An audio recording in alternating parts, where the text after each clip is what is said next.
What's going on, everybody? It's your boy Payne. Welcome back to another Final Fantasy VII Evercrisis video. Okay guys, we're going to be talking about something a little different this time, and that is going to be the growth of your characters through something called the stat streams. Now the first thing I want to mention, your main goal when you start playing this game should be completing your story missions. Okay, the reason why you want to complete story missions is it unlocks additional features and systems within the game, allowing you to progress even further in your stats and increasing your character's value by making them more powerful.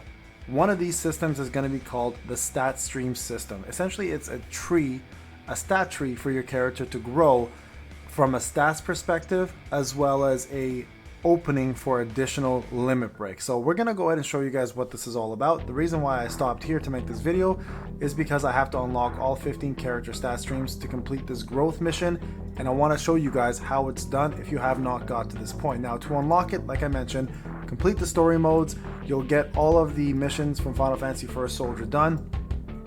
Once you have completed this, additional chapters will open up in the first story, and you guys can continue going from there. And also additional stories will open up here, right, for chapter 2. So make sure you guys are focusing on that. Not only that as well too though, you get yourself a lot of blue crystals while you're doing that. So story mode should be your #1 goal, guys, as you guys are using your stamina, progressing through some of the other content, but story mode is going to unlock additional things. So here we are going through the growth mission. I'm going to show you guys how this works. So you're going to first pick a character. So we have Cloud here.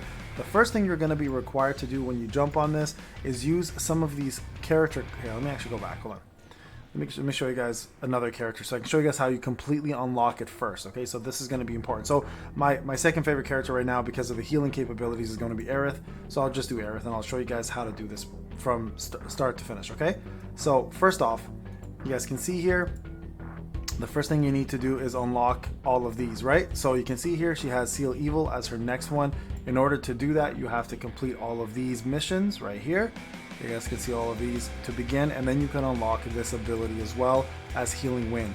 Now, you guys see already here, Aerith is ready to go. She has 0 out of 183. To get to the next node, what you need to do is you need to collect these healing pieces or attack pieces, etc., right? Or these HP pieces. There's some of them here. So there's the power piece, there is the magic piece, and then there is the healing piece. Now, how do you get these? It's fairly simple. You unlock it through enhancement quests, which you can do in the training sections right here. You can get them from chocobo farms. You can also get them from the exchange co-op medals. And more importantly, there's a tower that you guys can climb right here. I'm going to show you guys where that is, right under the solo content, right here, called battle towers.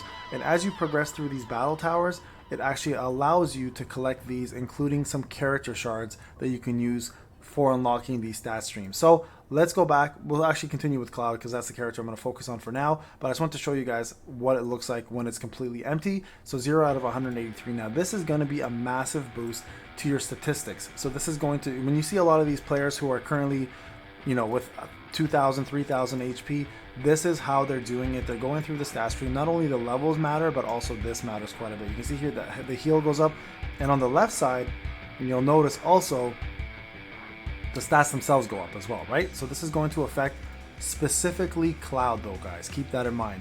So as you go through this, you're gonna have to pick and choose which, if you don't want to go through one lane, for example, pick and choose which lane you want to focus on. So for me personally, I'm going to focus on all the lanes right now.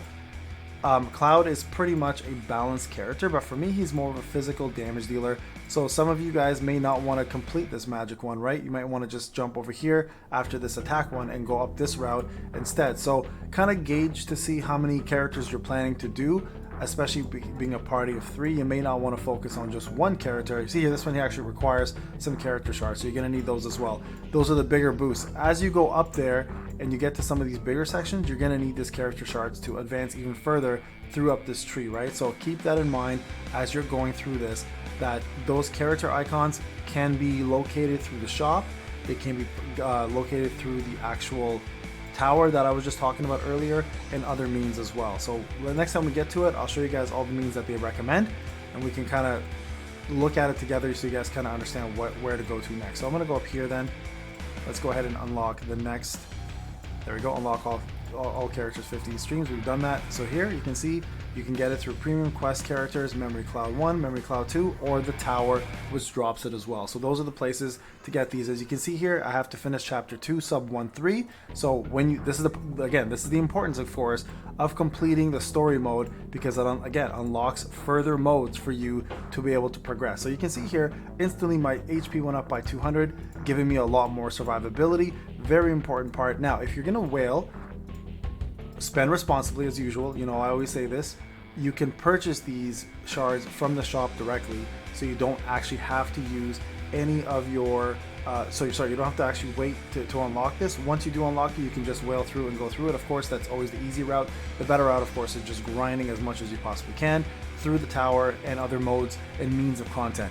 Now, one thing I do want to talk about, some people are complaining already about the content that's available in the game. Keep in mind, guys, the game's been out for a day. It went through beta testing. Games like this are always notorious for coming out with limited content but difficult content to keep you stuck somewhere for quite some time. And then once you've completed that, you wait and a new patch will come out with new content to be released in the future. There's quite a bit already going on here. So for the folks that are bored, I know a lot of people are saying that, oh, it's too pay to win, etc. But I mean, that's the gacha industry, right, guys? I think everything's pretty pay to win. It's just a matter of how you perceive it. They gave a lot of rewards, and so let's use God of Tower as an example, right? So Tower of God, Tower of God used the same method where they were very pay to win, but then they were very forgiving by giving us a lot of rewards up front. Exactly what Final Fantasy is doing. And this is a very common practice in gacha games, so keep that in mind, all right? And then eventually they'll just add things as Tower of God is doing, same thing Final Fantasy will do. It'll just make quality of life better. This is called whale baiting, where they want as many whales as possible to spend as fast as possible, and then they make everything a little more free-to-play friendly. I'm positive that's the direction we're going to see. So here you guys go. We got to Clouds level 31. Now you guys can see here, I can't go any further because it now requires level 30 for my character. Here is Blade Beam, by the way. You guys can see here it can be purchased to level Blade Beam up. Cross Slash can also be leveled up. And as we go further, you guys can see here the stats increase, and then another layer will be opened up once you perceive this one. There is no other arrow, so this is probably where it's going to stop for a little while. And this is where you'll probably move on to your next character and do the same method for them. Again, very important part of the game, guys, in terms of boosting your stats. So focus on this. Don't go across the board for all your characters. Please don't do that. Focus on your main 3, maybe main 5, depending who you plan to use in co-op mode, who you're going to use in each story mode, etc., right? But don't go across the board and start using these on every single unit just because you want to maximize that. You're going to, first off, spend way too much money. You're going to run out of resources, and you're going to be stuck on content like Tower because it gets very difficult at one point, and then you're going to be stuck with characters who are across the board just mediocre, right? Get your main characters leveled up. I'll do a tier guide eventually, or a tier list eventually on the best characters. I'll probably do a tier list very soon on the best weapons, etc., to maximize your character usage and what weapons you should be focusing on each character, and that'll hopefully help you guys understand where you want to allot your resources to. All right, guys, this is Payne. Hope you enjoyed the video. Hope it was informative. If there's anything I missed, let me know in the comment section, but I'll see you guys in the next one. Take care.